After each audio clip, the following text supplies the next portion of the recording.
They called him the boy wonder of music, the teenager who took the world by storm and never looked back. And for decades, Paul Anka seemed untouchable, moving effortlessly from teen idol to Vegas headliner, rubbing shoulders with legends and writing songs that became the soundtrack of an era. But behind the applause, there were choices that would haunt him, love stories that unraveled in ways no one saw coming, and one song that sparked a cultural storm he could never quite escape. How did a man who had it all end up retreating into silence? And what's left of Paul Anka today? Paul's meteoric rise to fame. 1. Paul Anka just turned 84. For most people, that number is just an age. But for him, it's a lifetime that began with a teenage dream and exploded into global stardom before most kids his age had even graduated high school. He's written for legends, sold millions of records, and shaped pop music history in ways that are still felt today. Yet, looking back, the most striking part of his story is not the fame itself, but how quickly it arrived and how completely it consumed his life. Paul Albert Anka was born on July 30th, 1941, in Ottawa, Canada, to parents of Lebanese and Syrian heritage. The Anka household was steeped in culture, discipline, and music. Ottawa in the 1940s wasn't exactly a hotbed for aspiring pop stars, but Paul found his first stage in the small church choir where he sang regularly. It was here that he began to understand melody, timing, and the emotional pull of music. Recognizing his potential, he began formal music studies with Frédéric Caram, a respected local musician who taught him the fundamentals of music theory. By the time he was 14, Paul was already experimenting with recording. In 1956, he stepped into a studio for the first time to record I Confess, a modest effort that didn't light up the charts, but gave him his first taste of professional music making. That same year, restless and ambitious, Paul started dreaming of breaking into the American music scene.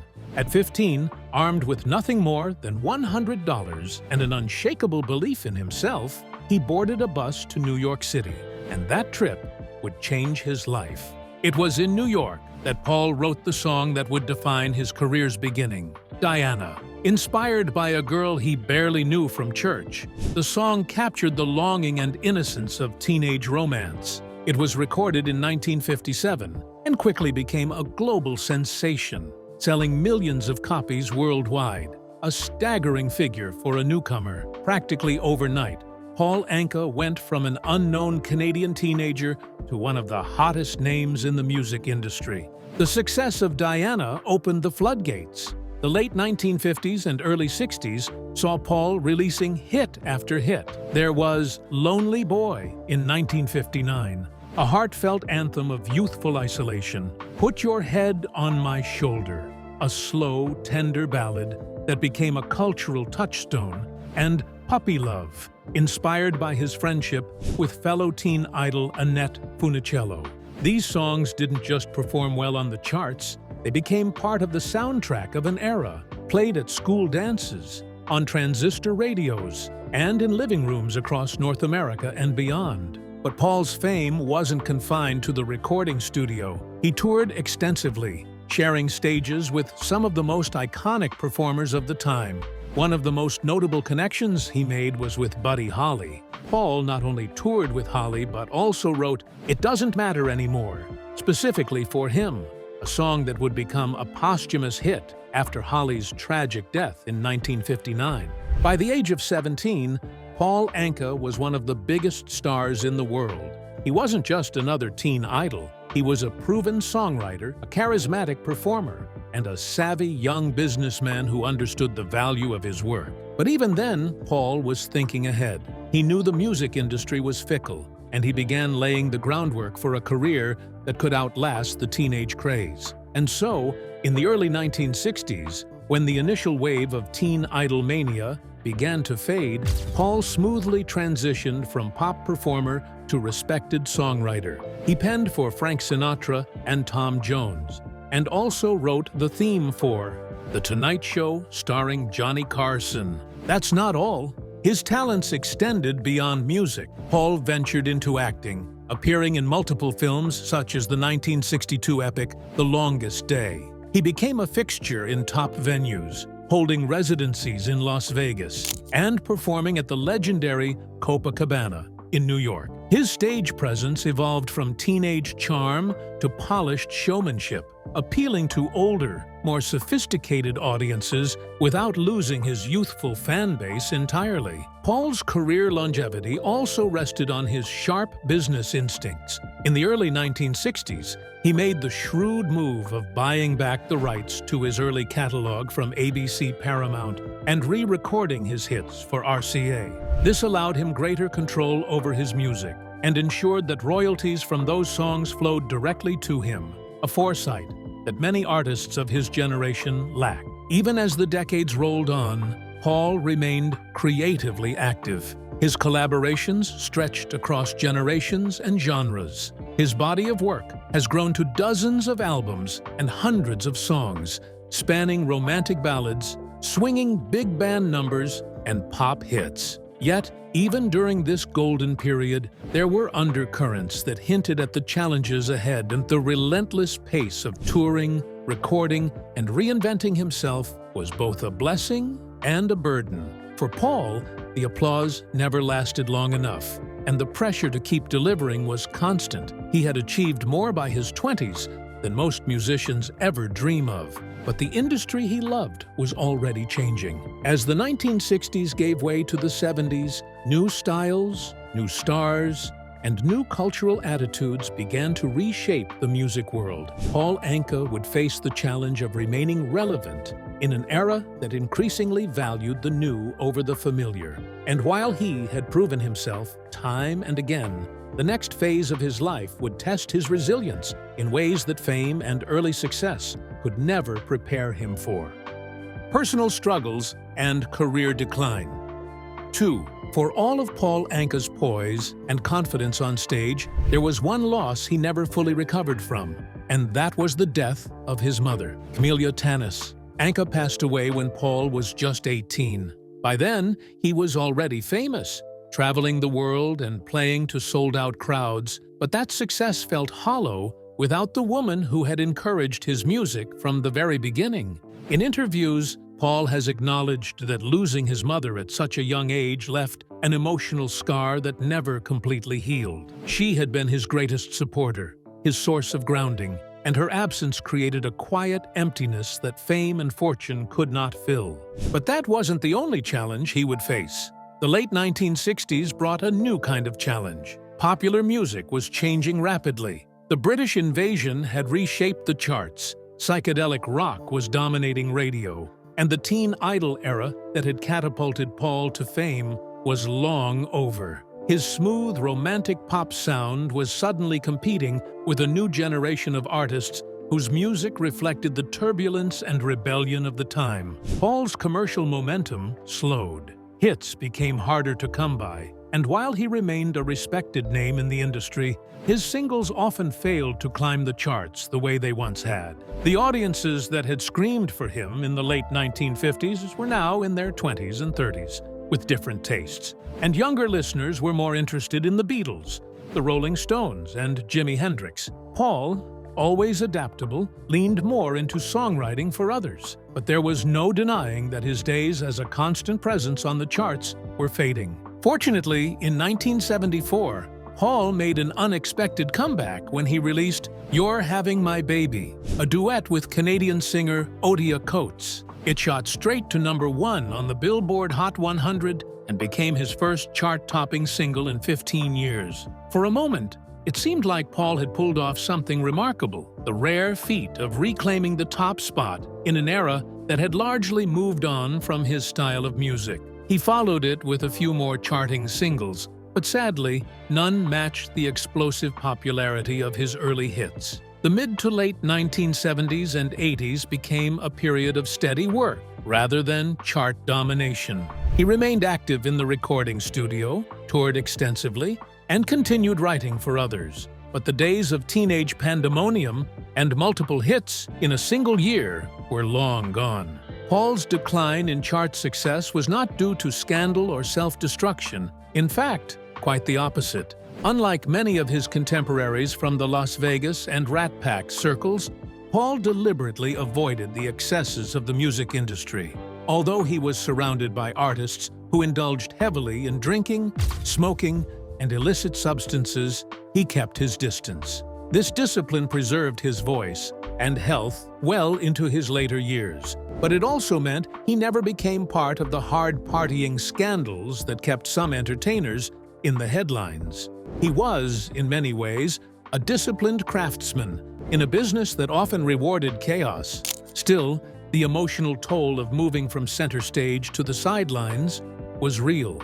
For someone who had been a star since his mid-teens, the quiet stretches between major hits could feel like a kind of exile. Paul has admitted that he's never liked the idea of slowing down. Retirement, for him, is not a peaceful dream, but a looming threat, especially when he remembers older entertainers who faded into inactivity. And so, for Paul, standing still was as dangerous as any vice. Throughout the 1980s and 90s, he remained a staple of live entertainment, especially in Las Vegas, where loyal fans filled showrooms to hear his classics. He released albums that catered to his established audience, sometimes exploring jazz and swing arrangements, and he stayed connected to the industry through collaborations and television appearances. But the broader pop landscape had moved on, and Paul Anka, once a dominant force in youth culture, was now more of a respected veteran than a chart-topping star. His discipline, professionalism, and refusal to indulge in the industry's darker temptations kept him working long after many of his peers had burned out. Yet, that same discipline could not shield him from the loneliness that comes when the crowds thin and the spotlight dims. He was an artist whose identity had always been tied to performance. Yet the gradual decline of fame was not just a career shift for him. It was a personal reckoning. He had weathered the storms of changing musical tastes, political backlash, and personal grief. Yet the next chapter of his life would bring challenges far more intimate and painful than anything the charts could measure. Because while Paul had learned to adapt in his career, his personal life was about to enter a period of turbulence that would test not just his resilience as an artist, but also his capacity for trust, love, and family connection. Love, life, and family turmoil. For all his charm on stage, Paul Anka's love life often played out like one of his ballads, sweet in the beginning, aching in the middle, and bittersweet by the end. He wasn't just a man who wrote about romance. He lived it, sometimes recklessly, sometimes tenderly, but always intensely. And behind the hit singles and sold-out shows, there were real people, real emotions, and a trail of relationships that left scars just as deep as any heartbreak in his songs.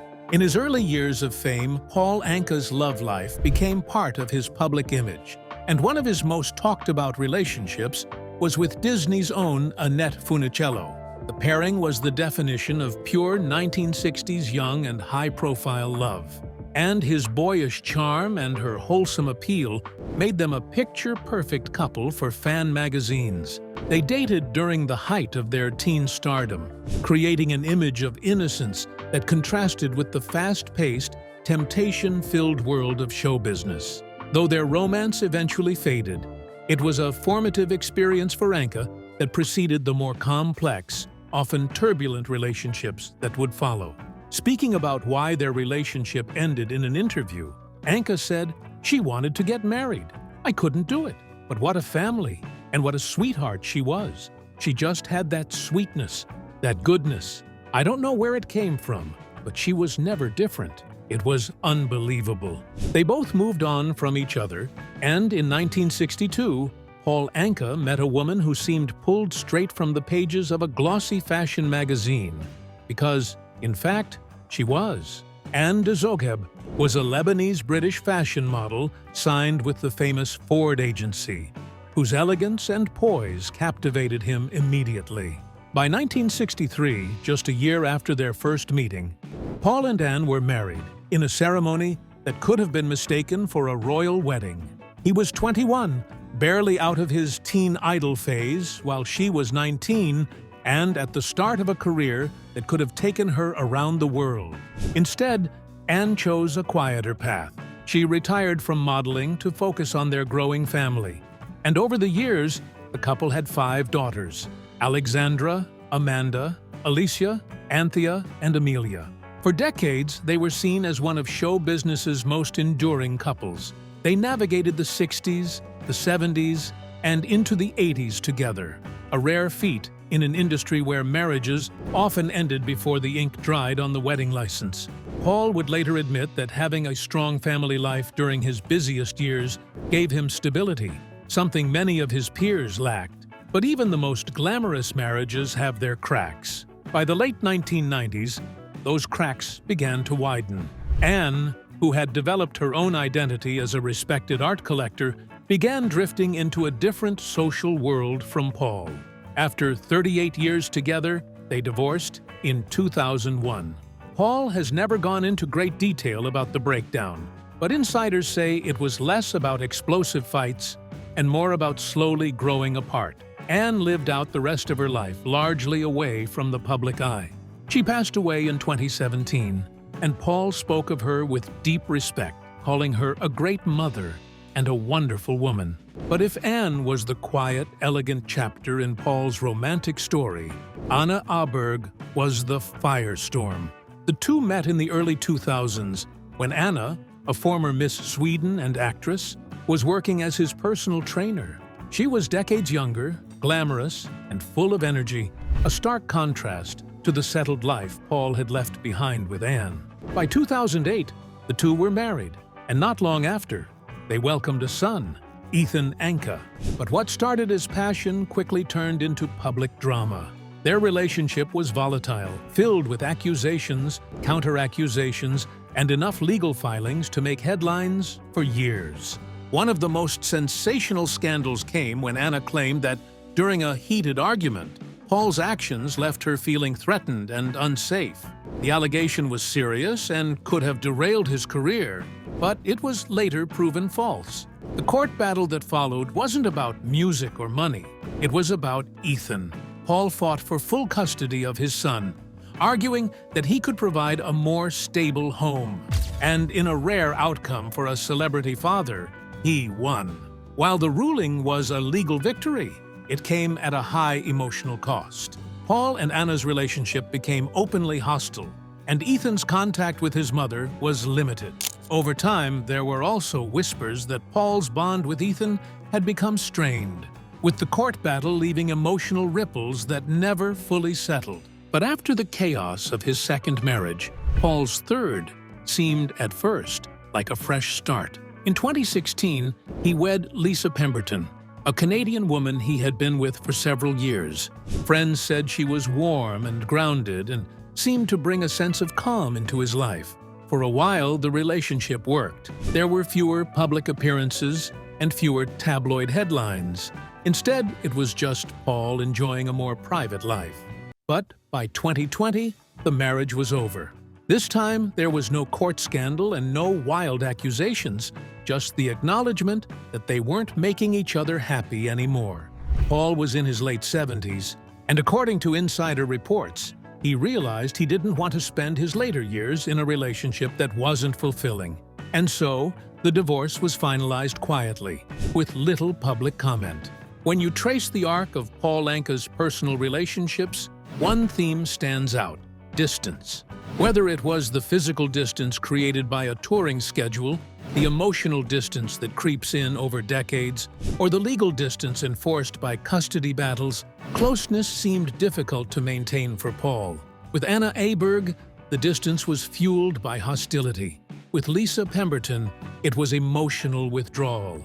And even with his children, particularly Ethan, there have been long periods of minimal contact. Paul himself has admitted in interviews that his career always came first, and that the drive to keep performing, writing, and staying relevant often meant sacrificing domestic stability.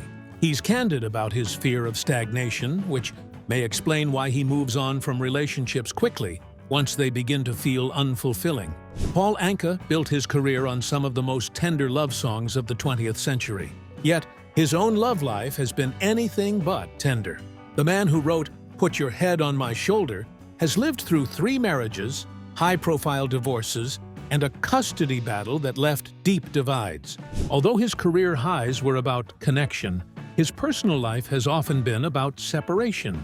And while he's managed to keep much of the raw emotion away from the stage, the tension between his public romantic image and private reality is impossible to ignore. But Paul's romantic life wasn't the only part of his story to draw public scrutiny. Over the years, his sharp tongue, strong opinions, and unwillingness to play the industry's political games have landed him in controversies that would test even the most seasoned showbiz veterans. Controversy and cultural shifts. By the mid-1970s, Paul Anka had already built a reputation as one of pop music's most enduring figures. But nothing prepared him for the storm that would follow. In 1974, after he released "You're Having My Baby," a song that, on the surface, seemed like a heartfelt tribute to fatherhood and the joy of bringing a child into the world. But the cultural climate of the time was shifting, and what might have been accepted or even praised a decade earlier was now being dissected through a new lens. The lyrics struck a nerve. To some listeners, Paul's words came across as condescending and patriarchal, as though the woman's decision was framed primarily in terms of the man's pride and feelings. Feminist groups, already emboldened by the women's liberation movement and the Roe versus Wade era, were vocal in their disapproval. To them, the song reduced a deeply personal decision to a sentimental gesture designed to validate the man, not the woman. The criticism wasn't just a quiet murmur. It was loud and public. Opinion pieces ran in newspapers, feminist organizations issued statements, and radio DJs fielded calls from listeners either defending the song or condemning it outright. The controversy almost overshadowed the song's chart success. And yet, despite the backlash, the song rocketed to #1 on the Billboard Hot 100, proving that commercial popularity doesn't always align with critical approval. Anka himself was unapologetic. In interviews, he defended the song as a sincere celebration of life and love, not a political statement. He claimed that the choice of words reflected his personal sentiment at the time and accused critics of reading too much into it. While his explanation resonated with some fans, many of whom saw it simply as a sweet, old-fashioned ballad, it didn't erase the fact that the song had become one of the most polarizing hits of the decade. The debate surrounding "You're Having My Baby" was proof of a broader cultural shift that Anka, like many artists from the 1950s and 60s, had to navigate. Music and its messaging were being redefined. Audiences were no longer consuming songs passively.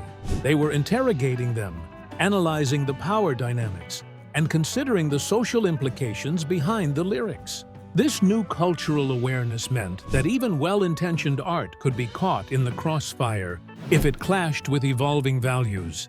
In a way, the song marked a turning point, not just in Anka's career, but in how the public engaged with popular music. While it gave him a late career hit and kept him relevant in the charts, it also cemented his place in one of the more heated cultural debates of the 1970s. Decades later, it still appears on lists of most controversial songs and is a constant reminder of how something meant to express joy could become a flashpoint in a changing world. And as Anka himself would later admit, navigating fame was never just about the music. It was about surviving the changing tides of culture. But the big question is, how had Paul managed to remain in the public eye well into his 80s? And what's he up to now? Where is Paul Anka today? In recent years, Paul Anka has slipped into a quieter rhythm of life. The whirlwind tours, the sold-out arenas, and the relentless recording schedule are mostly behind him. While he still steps onto the stage now and then, those appearances are more selective, almost ceremonial, and a reminder to both himself and his fans that the voice that once ruled the airwaves is still here, still capable of delivering a line with the same charm that made him famous. Anka's performances today are often tied to special events, like intimate theater shows, charity galas, or nostalgia-driven music festivals, where audiences crave the soundtracks of their youth. When he does perform, the crowd's reaction is instant and almost reverent. They're not just hearing songs, they're reliving chapters of their own lives. And for Anka, that exchange of memory and melody is one of the last true joys the industry offers him. Away from the stage, Anka lives quietly, far from the glare of paparazzi and tabloid chatter. His home life is deliberately understated, almost minimalist, a sharp contrast to the whirlwind decades when fame dictated his every move. In interviews, he's admitted that stillness can feel like a dangerous thing. He once said, "Since I left home as a kid, I've had my nose to the grindstone and don't want to lose that energy and dedication. I don't have a rearview mirror. I keep forging ahead. If you stand still, they'll bury you. I don't think about being 80. That's just a number. I don't mind getting older. I just don't want to get old." This was a blunt way of confessing his fear of fading away entirely, even at his age. That fear is not unfounded. Many of his contemporaries, like Sinatra, Dean Martin, and Sammy Davis Jr., are gone. These weren't just colleagues. They were his mentors, his buddies, and the men he admired and competed with. Losing them was more than the passing of friends. It was the erosion of an era. Today, Anka is one of the last standing pillars of that golden generation, and with that survival comes a certain loneliness. Perhaps that's why the thought of retirement unnerves him. He once said, "I refuse to retire. I'm scared to death of it. People who retire get old overnight. Their bodies fail, and they die. I won't retire unless I have to." It's nothing to do with money. Money buys you some freedom, but it kills everything. I need to write music every day because it's my passion. Surprisingly, Anka has also found a small but lively presence on TikTok. While he's not dancing to viral trends, his account offers snippets of his past, like old concert clips, behind-the-scenes photos, and occasional reflections on his biggest hits. It's a curated scrapbook of his career, aimed at both longtime fans and a younger generation discovering him for the first time. The tone is more nostalgic than promotional, almost like a digital diary he's willing to share. But even in this quieter chapter, the contradictions of his life remain. Fame gave him wealth, influence, and a legacy that can't be erased. Yet, it also left him with personal scars, failed marriages, strained relationships, and the kind of public scrutiny that never entirely fades. The Paul Anka of today is a man who still has a voice and still has the drive, but now chooses his moments more carefully, savoring the stage when it calls and retreating to silence when it doesn't. Paul's legacy will live on, but his many victories came with losses he couldn't control, from the collapse of his marriages to long absences from his son's life, and the slow fading of relevance in a fast-moving industry. What's your favorite Paul Anka song? Share it in the comments below. If you enjoyed this video, be sure to like, subscribe, and click on the next video for more stories and updates.